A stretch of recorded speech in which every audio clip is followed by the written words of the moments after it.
नमस्कार साथियों, एक बार फिर आपका स्वागत है आपके अपने यूट्यूब चैनल जिसका नाम है स्टडी सेवा। साथियों, आज हम इंग्लिश सीखें सीरीज़ का क्लास नंबर 7 पढ़ने वाले हैं और आज का हमारा टॉपिक रहेगा। आज यहाँ पर आप देख रहे हैं कि verb and its types. Verb and its types यानी क्रिया और इसके प्रकार, यानी क्रिया क्या होती है और इसके कौन कौन से प्रकार होते हैं और टेंस बनाने में क्रिया किस प्रकार से अपनी महत्वपूर्ण भूमिका निभाती है। तो इन सब चीज़ों को हम बिल्कुल बेसिक से सीखने वाले हैं, तो आप बने रहिए। और यदि आपने अब से पहले की जो 6 क्लासें हमारी हुई हैं वो नहीं देखी हैं तो एक बार चैनल पर जो प्लेलिस्ट बनी हुई है वहाँ पर जाकर आप देख लीजिए, क्योंकि साथियों यहाँ पर हम जो क्लास लेकर आ रहे हैं वो स्टेप बाय स्टेप हैं। स्टेप बाय स्टेप मीन्स आपको पहली क्लास जब आप समझ जाएंगे तो दूसरी क्लास अच्छे से समझ में आएगी, उसके बाद फिर तीसरी क्लास और भी अच्छे से समझ में आएगी, फिर फोर्थ क्लास, फिफ्थ क्लास, इस प्रकार से हमारी जो क्लासें रहेंगी वो आपके लिए उपयोगी रहेंगी। तो चलिए बिना किसी देरी के हम शुरू करते हैं। सबसे पहले वर्ब का सामान्य परिचय, वर्ब क्या होती है इसका अर्थ देख लेते हैं और उसके बाद फिर यहाँ पर हम देखेंगे कि यहाँ पर देख लीजिए वर्ब। साथियों, हिंदी में इसको क्रिया कहते हैं और आपने खूब अच्छे से देखा होगा कि क्रिया क्या होती है, इसका अर्थ आपने खूब अच्छे से समझा होगा। यदि आप कक्षा 4 से कक्षा 12 तक के विद्यार्थी हैं या फिर आप कॉम्पिटिटिव एग्जाम्स की तैयारी करने वाले हैं और इंग्लिश को बिल्कुल आप मजबूती के साथ सीखना चाहते हैं, तो साथियों हमारे ये जो वीडियोज़ हैं ये आपके लिए बहुत ही उपयोगी होने वाले हैं, क्योंकि हम यहाँ पर बिल्कुल बेसिक से क्लासें ले रहे हैं जिसमें आपको अंग्रेजी अब से पहले आपको चाहे अंग्रेजी आती हो चाहे न आती हो तो भी आप अंग्रेजी सीख पाएंगे। तो चलिए सबसे पहले वर्ब का अर्थ देख लेते हैं। वाक्य में ऐसा शब्द जिससे किसी कार्य के करने या होने का बोध होता है, उस शब्द को हम क्या कहते हैं साथियों?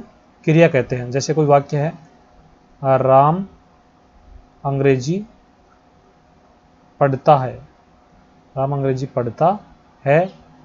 इसी प्रकार दूसरा हमारा कोई वाक्य है, सीता खाना पकाती है, सीता खाना पकाती है। साथियों यहाँ पर पकाना और यहाँ पर पढ़ना, ये जो शब्द हैं इनसे कार्य के होने का बोध हो रहा है, तो इनको हम कहते हैं वर्ब। जैसे एग्जाम्पल के तौर पर देखें तो बहुत सारे, खेलना अंग्रेजी में इसको बोलेंगे प्ले, दौड़ना अंग्रेजी में इसको बोलेंगे रन, पढ़ना अंग्रेजी में बोलेंगे रीड। ये आपको याद करते रहना है और यदि पहले से याद है तो बहुत अच्छी बात है।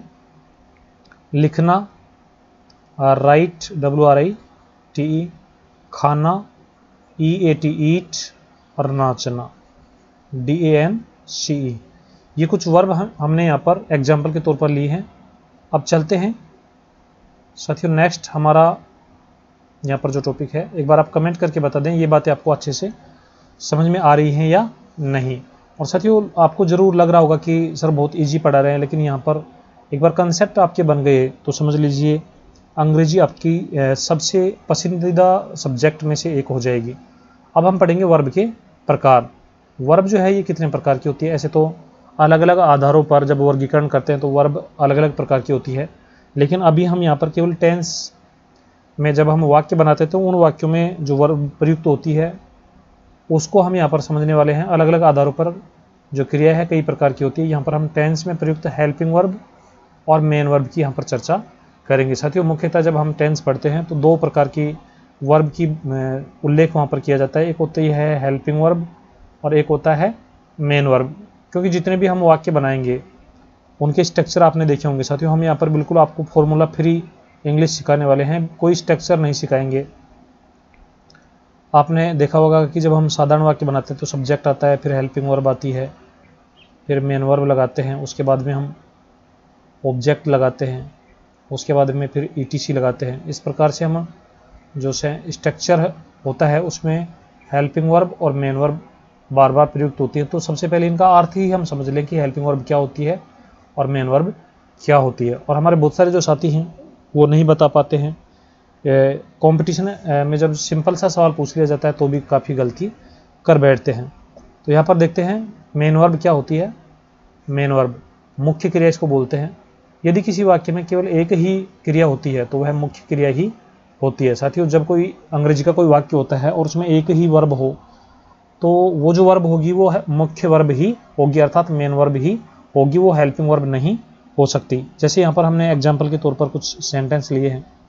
Ram is my friend, Ram is my friend, यहाँ पर जो वर्ब है साथियों इज है। अब एक बार आप कमेंट करके बता दीजिए कि ये जो इज है ये यहाँ पर हेल्पिंग वर्ब है या फिर मेन वर्ब है, ये आप फटाफट से कमेंट करके बताएं। इसी प्रकार फिर Sita is good at English, Sita is good at English, इसका मतलब होता है सीता अंग्रेजी में होशियार है। तो यहाँ इज जो है ये हेल्पिंग वर्ब है या फिर मेन वर्ब है, ये आपको कमेंट करके बताना है। Once there was a king, आपने इस प्रकार के सेंटेंस भी काफ़ी सारे पढ़े होंगे। यहाँ पर जो वाज है साथियों ये आपको बताना है कि ये हेल्पिंग वर्ब है या मेन वर्ब, ये आप कमेंट करते रहें। इसी प्रकार आई हैव मैनी फ्रेंड्स, यहाँ पर एक सेंटेंस हमने लिया है आई हैव मैनी फ्रेंड्स, तो यहाँ पर जो हैव है ये आपको बताना है कि ये मेन वर्ब है या फिर हेल्पिंग वर्ब। इसी प्रकार से I am a student of class 10th, तो यहाँ पर जो एम है साथियों इसके बारे में आपको बताना है कि ये मेन वर्ब है या फिर हेल्पिंग वर्ब। ये आप फटाफट से एक बार कमेंट करके बता दीजिए, उसके बाद फिर हम आपको बताएंगे कि ये हेल्पिंग वर्ब हैं या फिर मेन वर्ब। तो साथियों ये जितनी भी वर्ब यहाँ पर प्रयुक्त हुई हैं, इज यहाँ पर इज प्रयुक्त हुआ है, यहाँ पर इज हुआ है, यहाँ पर वाज, हैव, एम, ये सारी की सारी मेन वर्ब हैं। सारी की सारी क्या है साथियों? Main verb. क्यों? क्योंकि आप यहाँ पर देख रहे हैं कि इनके अलावा सेंटेंस में अन्य कोई वर्ब दिखाई नहीं दे रही है और ये जो वर्ब है यही यहाँ पर मेन वर्ब का कार्य कर रही है। ये जो इज है ये बी वर्ब का फर्स्ट फॉर्म है। बी वर्ब जो होती है साथियों उसकी फर्स्ट फॉर्म में हम इज, एम और आर देखते हैं। सेकंड फॉर्म में फिर हम वाज और वर यहाँ पर देखते हैं। तो इसी प्रकार जो हैव है ये भी यहाँ पर मुख्य वर्ब है और ये हैव के रूप हैं, हैव, हैज, हैड, इस प्रकार से। तो ये यहाँ पर मुख्य वर्ब का कार्य कर रही है। उम्मीद करता हूँ अब आपको अच्छे से बातें समझ में आई होंगी। चलिए आप देखते हैं कि हेल्पिंग वर्ब क्या होती हैं। नेक्स्ट हमारा टॉपिक है यहाँ पर हेल्पिंग वर्ब। और साथियों टेंस यदि आप सीखना चाहते हो तो हेल्पिंग वर्ब के बारे में आपको अच्छा सा ज्ञान होना चाहिए। अब हिंदी इसकी देख लीजिए, सहायक क्रिया। सहायक क्रिया इसका मतलब साथियों ये हुआ कि जैसे सहायक का मतलब सहायता करने वाली, सहायता करने वाली, यानी ऐसी वर्ब जो किसी अन्य वर्ब की सहायता करती हो। नाम से ही स्पष्ट हो रहा है हेल्पिंग वर्ब कहलाती है। जब वाक्य में एक से अधिक क्रिया प्रयुक्त होती है तो जो क्रिया मुख्य क्रिया की टेंस बनाने में सहायता करती है उस सहायता करने वाली वर्ब को हम हेल्पिंग वर्ब कहते हैं। यहाँ पर ये थोड़ा सा प्रिंटिंग मिस्टेक हुई है, इसको देख लीजिए। हेल्पिंग वर्ब उसको हम कहते हैं, जैसे यहाँ पर देख लीजिए, राम इज रीडिंग इंग्लिश। एक सेंटेंस है, सिंपल सा सेंटेंस है, राम अंग्रेजी पढ़ रहा है। इसका जो अर्थ होगा साथियों वो क्या होगा आप देख लीजिए, राम अंग्रेजी पढ़ रहा है, पढ़ रहा है, यानी ये बना है प्रेजेंट टेंस। दूसरे को देखेंगे तो राम अंग्रेजी, Ram was reading English, Ram अंग्रेजी पढ़ रहा था, यहाँ पर साथियों बना है पास्ट टेंस। और Ram will be reading English, इसकी हिंदी होगी राम अंग्रेजी पढ़ रहा होगा, पढ़ रहा होगा। साथियों ये बना है फ्यूचर टेंस, ये फ्यूचर टेंस बना है, ये पास्ट टेंस बना है और ये प्रेजेंट टेंस बना है। अब यहाँ पर आपने देख लिया होगा कि इंग्लिश के जो सेंटेंस हैं उनमें केवल माइनर डिफरेंस है। मुख्य वर्ब यहाँ पर रीडिंग है, यहाँ पर भी रीडिंग है, यहाँ पर भी रीडिंग है। यहाँ पर इज लगने से ये प्रेजेंट टेंस हो गया, वाज लगने से ये पास्ट टेंस हो गया और विल भी लगने से साथियों ये जो है फ्यूचर टेंस हो गया। अर्थात इनका जो सेंस है वो भी बदल गया, समय भी बदल गया। यहाँ पर क्रिया कब संपन्न हो रही है उसका समय भी यहाँ पर बदल गया है। राम अंग्रेजी पढ़ रहा है ये वर्तमान की बात है, पढ़ रहा था ये पहले की बात है और पढ़ रहा होगा ये आने वाले समय की बात है। तो साथियों ये जो वर्ब यहाँ पर हैं इज, अब इज ने क्या किया, रीडिंग की मदद की, रीडिंग की हेल्प की टेंस बनाने में। कौन सा टेंस बनाने में? Present continuous. इसी प्रकार यहाँ पर वाज ने हेल्प की रीडिंग की, किस प्रकार से? पास्ट कंटिन्यूअस टेंस बनाने में। और इसी प्रकार यहाँ पर जो विल बी है साथियों इसने रीडिंग की मदद की फ्यूचर कंटिन्यूअस टेंस बनाने में। तो उम्मीद करता हूँ अब आपको हेल्पिंग वर्ब का महत्व भी समझ में आ गया होगा। साथियों अब एक बार आप कमेंट करके बताएं कि जब हम इंग्लिश ग्रामर पढ़ते हैं, एक बार तो आप ग्रामर की स्पेलिंग ही बता दीजिए। साथियों ग्रामर की जो स्पेलिंग होती है ये क्या होती है, एक बार आप कमेंट करके बताएं। चलिए ऑप्शन दे देते हैं, ऑप्शन ए और ऑप्शन बी, केवल 2 ही ऑप्शन देंगे। पहला ऑप्शन है GRAMMER, दूसरा है GRAMMAR। कौन सा ऑप्शन सही है, यानी ग्रामर की स्पेलिंग कौन सी सही है, ये आप कमेंट करके बता दीजिए। फटाफट से कमेंट करके बता दीजिए साथियों, ताकि हमें पता चले कि आप जो है इंग्लिश सीखने में का प्रयास कर रहे हैं। अब चलते हैं नेक्स्ट, हम हेल्पिंग वर्ब क्या होती हैं। आपसे हमने क्वेश्चन पूछा है एक कि हेल्पिंग वर्ब जो होती हैं साथियों इंग्लिश ग्रामर में कुल मिलाकर कितनी हेल्पिंग वर्ब होती हैं, ये भी आप कमेंट करके बता दीजिए। यानी हेल्पिंग वर्ब जो होती हैं इनकी संख्या कितनी होती है, ये आप फटाफट से कमेंट करके बताएं। उसके बाद हम हेल्पिंग वर्ब पढ़ने वाले हैं और कौन से टेंस में कौन सी हेल्पिंग वर्ब होती है उसके बारे में हम पढ़ेंगे। उसके अलावा साथियों हम यहाँ पर English grammar, helping verbs in English grammar, ये हम यहाँ पर एक सारणी यहाँ पर पढ़ने वाले हैं। देख लीजिए, helping verbs in English grammar. अब आपको पता चल गया होगा कि ग्रामर की स्पेलिंग कौन सी सही है। अंग्रेजी व्याकरण में कुल 24 हेल्पिंग वर्ब होती हैं साथियों, 24 हेल्पिंग वर्ब होती हैं। अब ये 24 जो हैं ये 13 + 11 के रूप में होती हैं। ये 13 और 11 क्या हैं ये भी आपको समझ में आ जाएंगे। मुख्य मुख्य जो हेल्पिंग वर्ब हैं, मुख्य मुख्य क्या सारी हेल्पिंग वर्ब हमने यहाँ पर लिख दी हैं। Do, does, did. इसी प्रकार फिर is, am, are, was, were, has, have, had, shall और विल, ये साथियों हेल्पिंग वर्ब हैं टेंस वाली। यानी टेंस बनाने में केवल ये 13 हेल्पिंग वर्ब काम में आती हैं, इसलिए हमने इनको 13 के रूप में यहाँ पर लिखा था। फिर ये जो 11 हैं साथियों, would, should, can, could, may, might, must, dare, need, used to, ought to, ये जो 11 हैं ये मॉडल कहलाती हैं। ये क्या कहलाती है साथियों, मॉडल कहलाती हैं। तो इन हेल्पिंग वर्ब्स को और मॉडल्स को आपको अच्छे से याद रखना है, क्योंकि इन्हीं के आधार पर हमारे जो वाक्य होंगे वो इन्हीं के आधार पर बनेंगे। अब यहाँ पर हमने एक सारणी यहाँ पर आपको दिखाने का प्रयास किया है, ताकि आपको टेंस वार यानी टेंस वाइज आपको हेल्पिंग वर्ब का पता चल जाए। अब साथियों फटाफट से आप बताना, फटाफट से बताना, क्योंकि सारणी में यहाँ पर आपको ये तो समझ में आ गया है कि कौन सी हेल्पिंग वर्ब कौन सी टेंस की है, लेकिन कुछ क्वेश्चन भी आपसे पूछते रहेंगे यहाँ पर। सबसे पहले यहाँ पर हमने लिख दिया टेंस। टेंस 3 है, प्रेजेंट टेंस, पास्ट टेंस और फ्यूचर टेंस। प्रेजेंट का मतलब होता है वर्तमान काल, वर्तमान काल। इसका मतलब होता है साथियों भूतकाल, भूतकाल, और इसका मतलब होता है भविष्य काल। अब हमारे कुछ साथी जो हैं वो सोच रहे होंगे कि सर इनका अर्थ क्या होता है। वर्तमान काल का मतलब होता है इस समय जो बातें हो रही हैं वो वर्तमान काल है।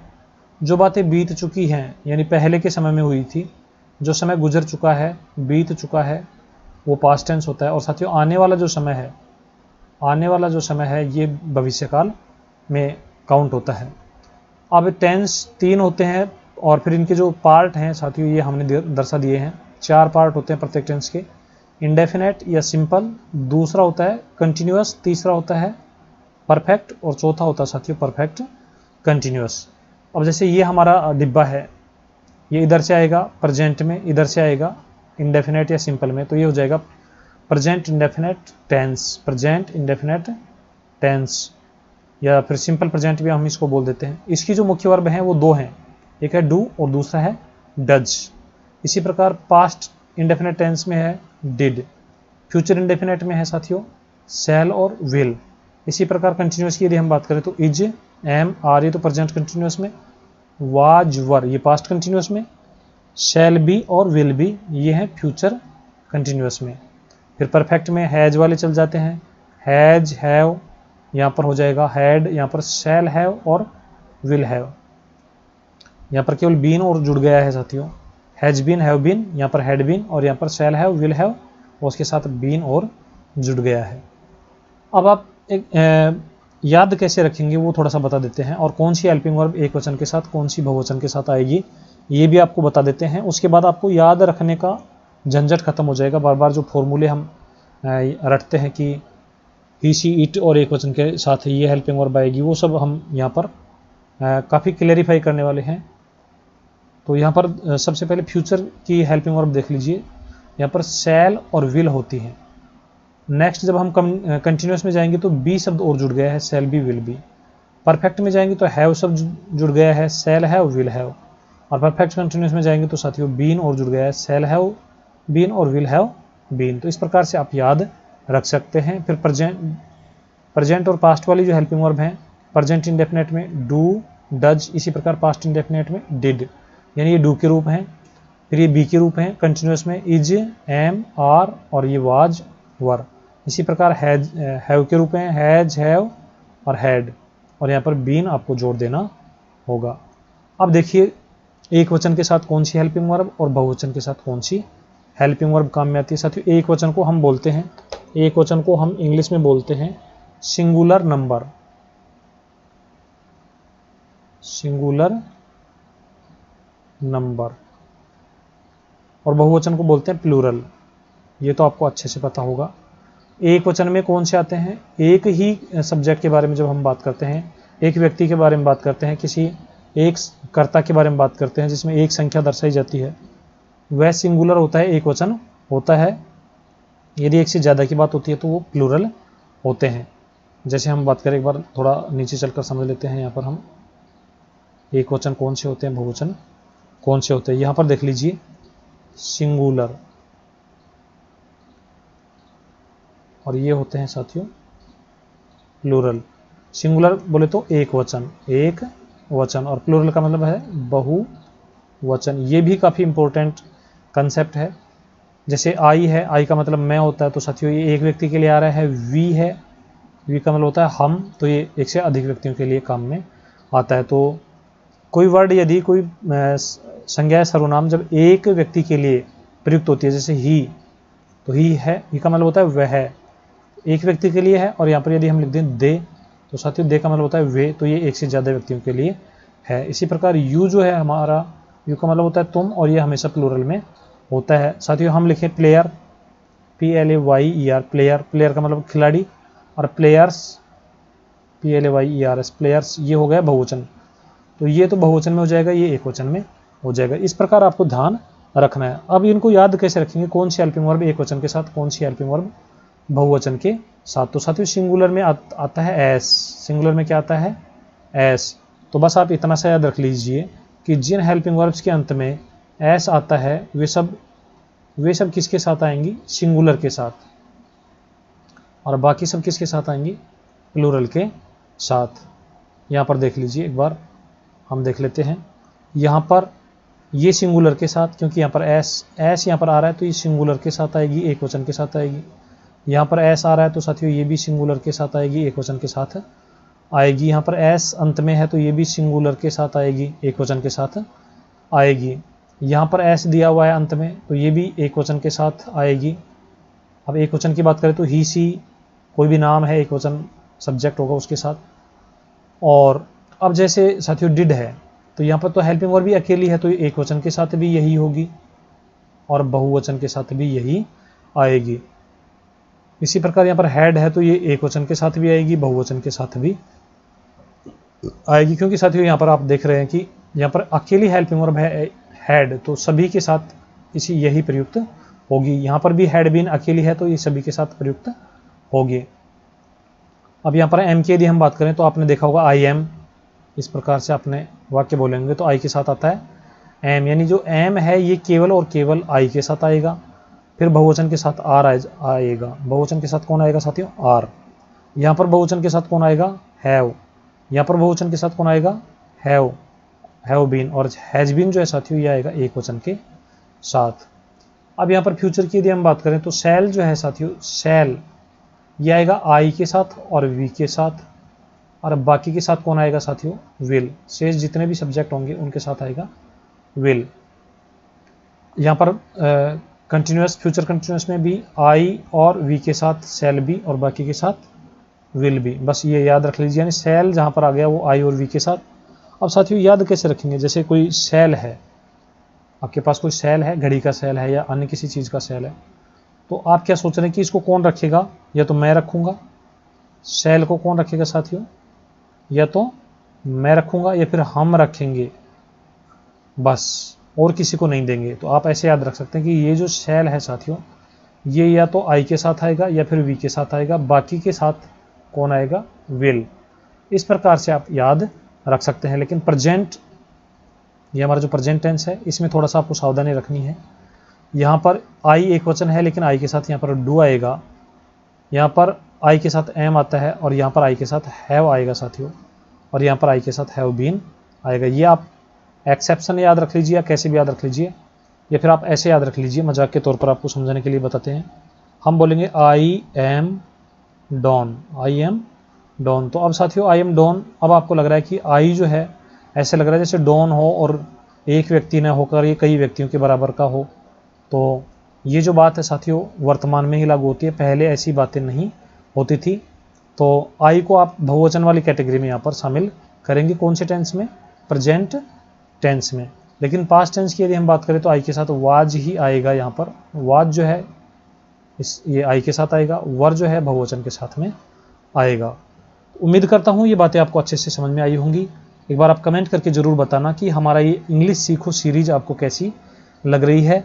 और साथियों यदि आपको ये सेशन अच्छा लग रहा है, सीरीज अच्छी लग रही है, तो आप अपने साथियों को इसके बारे में ज़रूर बताएं। वीडियो का जो लिंक है वो आप उनको ज़रूर शेयर करें ताकि उनको भी इसका लाभ मिल सके। साथियों हमारे क्या होता है, अधिकांश जो विद्यार्थी हैं वो ग्रामीण पृष्ठभूमि से संबंध रखते हैं, और ग्रामीण पृष्ठभूमि वाले जो विद्यार्थी हैं वो अंग्रेजी और गणित में कमज़ोर होते हैं अक्सर। उसका कारण क्या है साथियों, उसका कारण ये है कि हम अंग्रेजी को उतना नहीं पढ़ते हैं जितना अन्य विषयों को पढ़ते हैं। तो साथियों हमारा यहाँ पर जो टारगेट है वो ये है कि आपको इंग्लिश जो है वो भी उतनी ही आसान लगे जितनी हिंदी लगती है। इसीलिए हम बिल्कुल जीरो सेशन से, जीरो लेवल से स्टार्ट करते हैं और फिर धीरे धीरे लेवल को बढ़ाते हुए हम 100 लेवल पर लेकर जाएंगे। यानी अभी हमारा जो काम है वो बेसिक्स पर हो रहा है साथियों, और बेसिक जब मजबूत हो जाएंगे उसके बाद हम एडवांस लेवल तक चलेंगे। आपकी जो नींव है वो मजबूत होनी चाहिए।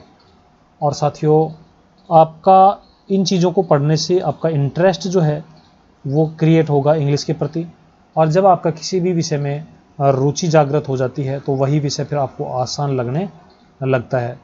मेरे बहुत सारे जो स्टूडेंट हैं उनको हिंदी के बजाय अंग्रेजी आसान लगती है, लेकिन उसका कारण क्या है कि वो कंटिन्यू पढ़ते हैं, वीडियोज़ को कंटिन्यू देखते हैं। आप बार बार देखिए और स्टेप बाय स्टेप देखिए, जैसे पहला वीडियो देखेंगे उसके बाद दूसरा, फिर तीसरा, फिर चौथा, पाँचवा, छठा, फिर सातवां, इस प्रकार से। और साथियों ये जो वीडियोज़ हैं ये 10 से 15 मिनट के होते हैं, तो आप इनको बार बार रिवाइज करिए और जो बेसिक कंसेप्ट हैं उनको क्लियर कीजिए। ये जब क्लियर हो जाएंगे उसके बाद आपको tense, active passive, direct indirect और प्रीपोजिशन, आर्टिकल, सारी चीज़ें बहुत अच्छे से समझ में आएंगी। तो चलिए आज के लिए इतना ही, मिलते हैं एक नए सेशन के साथ। तब तक के लिए आप पढ़ते रहिए, बढ़ते रहिए। जय हिंद, जय भारत।